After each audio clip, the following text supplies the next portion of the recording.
Insane drone footage captures awful aftermath of KZN landslide.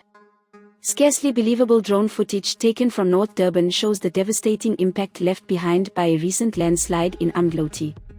The KZN floods have killed at least 45 people, and looking at this scale of destruction, it's easy to understand how dozens of lives were lost. The extreme weather event has smashed rainfall records in the province, and the cost of this damage could run up a bill of more than 1 billion rand. It's been a harrowing 48 hours or so for local residents, particularly those in eThekwini. Entire bridges have been washed away. Meanwhile, homes and well-traveled roads have been swallowed by sinkholes. Travel chaos has reached near unprecedented levels in Durban, with the N2 and M4 currently closed off. Umdloti made major headlines on Monday, after landslides were reported at sea-facing properties.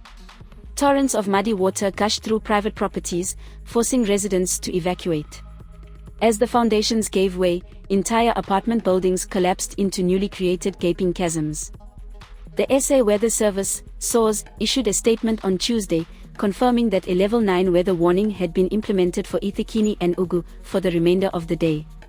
According to a spokesperson, the rainfall system will have weakened significantly by Wednesday, but more downpours are scheduled for Easter.